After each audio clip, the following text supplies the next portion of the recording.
This is CBS Eye on the World. I'm John Batchelor. Marilyn Brookwood is the author of The Orphans of Davenport, Eugenics, the Great Depression, and the War Over Children's Intelligence. We go now to our heroes. Harold Skeels, his colleague Marie Skodak, who becomes a PhD student in Iowa in the mid-1930s. Their director, George Stoddard. We mentioned Beth Wellman, though we don't have time to tell the story, but this was a supportive atmosphere at the University of Iowa. Davenport is an orphanage that was established philanthropically at the end of the Civil War for orphans, for children of deceased or damaged Civil War veterans. It becomes by 1900 a place where they take on orphans from all over Iowa and put them up for adoption. Harold Skeels and Marie Skodak, with the car that's provided to them, take upon themselves to visit the families who've adopted children over the years to see if there's been a change in the children. And they travel all over in the winter of 35 and in the spring of 35. And Marilyn, these case studies are gripping because what they expect to find and what they do find are completely different. I love the scene that you paint, where the adoptive parents hang back out of the room as Marie Skodak and Harold Skeels sit down with these small children. They can be 3 years or 4 years old. And the parents are extremely worried that they'll be judged not worthy and taken back to Davenport or put into Glenwood for the home for the feeble-minded. What is the test that they give to children this young? Is it the same IQ test that Terman invented, or is it their own version, Marilyn? What they're doing, it's not a Terman test. What they've done, because they know children of this age so well, is put together some kinds of questions and things for children to do. If I tell you to put the spoon in the cup and stir it, can you do that? If I tell you to draw a circle, can you do that? If I tell you to tell me what does this word mean, can you do that? And so they have these tests they're giving to these children.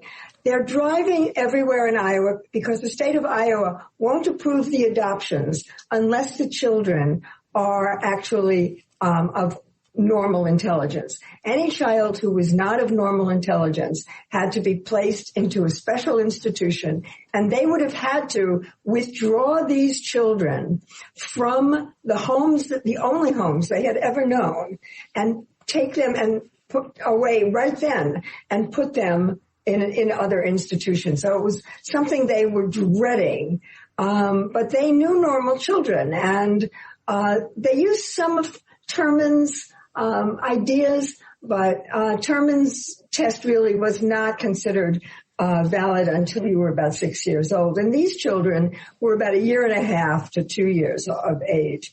So they had over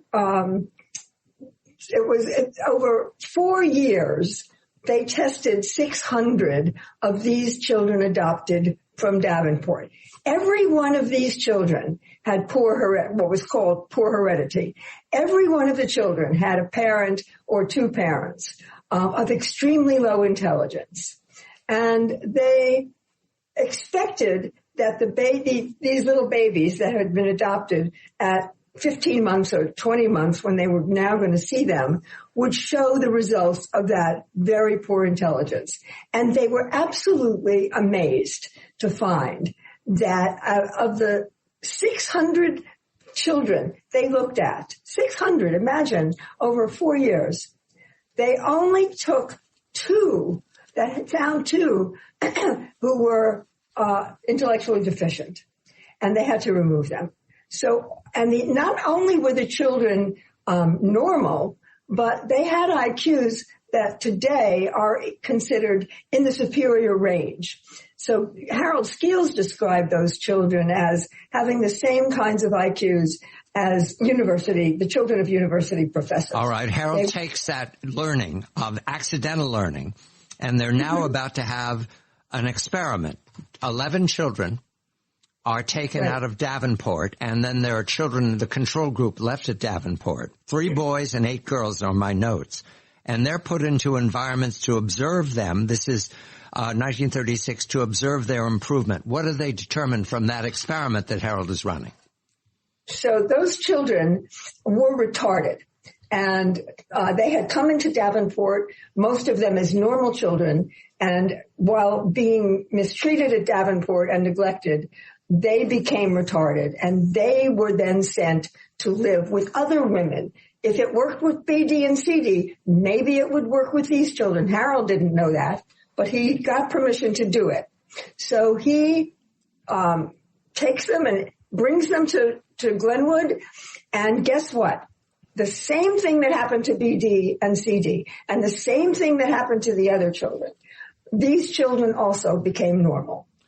And so Harold was really encouraged, and so were the people he worked with, his colleagues at the Iowa station, were very encouraged.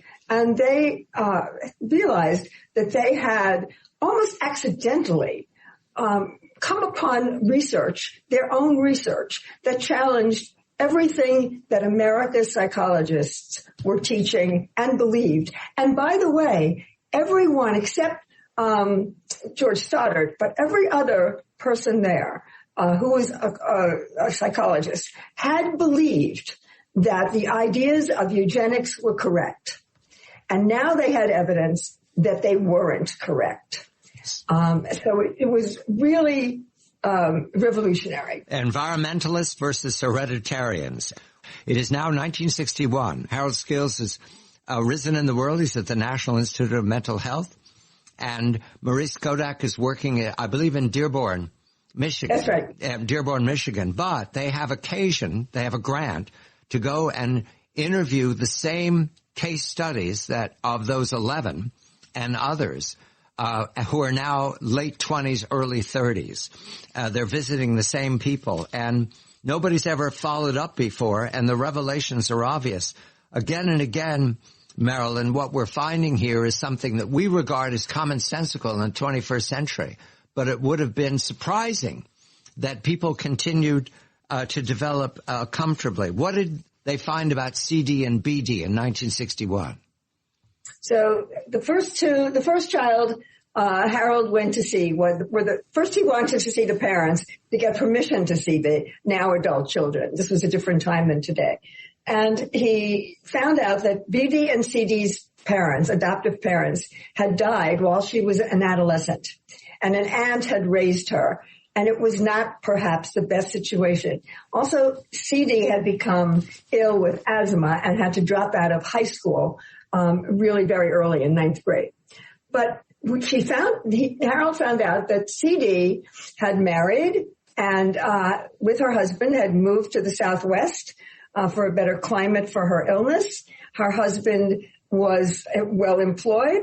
They had a home. They had 2 children. Harold tested their intelligence, and they were normal children. The children, CD's children were normal children. Yes. That's right. And now BD. And BD, when Harold went to see BD's mother, she told him that her love for BD was not like any other love she'd ever had. And if she could adopt another child, she would. She was an orphan herself, and she had been raised in a home, in an institution called a Home for the Friendless. And she gave BD every bit of encouragement and support. And BD did very well and married someone who worked on the railroad in Iowa. They were very close to her mother and to his parents. They established a family. Her children were normal. In fact, one of them was superior in intelligence. So they did very well. This was not anything anyone thought would happen. I note here, because it's a wonderful story. BD and CD still think of each other, and they hope someday they'll meet because they grew up together in Glenwood, and they're like 2 sisters. Now, case 4, Davenport to Glenwood, when adopted, the IQ test said 73. The next time the test was taken, it was 100. The last time it was taken, it was 116, which is genius. And we're told that case 4 becomes a registered nurse. That's right. And these children are aware that they were adopted. Is that correct? They all knew that? Yes. And she's a registered nurse. They don't interview. So what we're dealing with here is overwhelming evidence of environmentalism. And because it's such a success, whatever happened to eugenics? And when we come back, eugenics disappears, and instead what we have is the foundation of child psychology here in the 21st century. Marilyn Brookwood is the author. The book is The Orphans of Davenport. There's some heartbreaking stories here. We're telling the happy ones so far. Eugenics, the Great Depression, and the War over Children's Intelligence. This is CBS Eye on the World. I'm John Batchelor.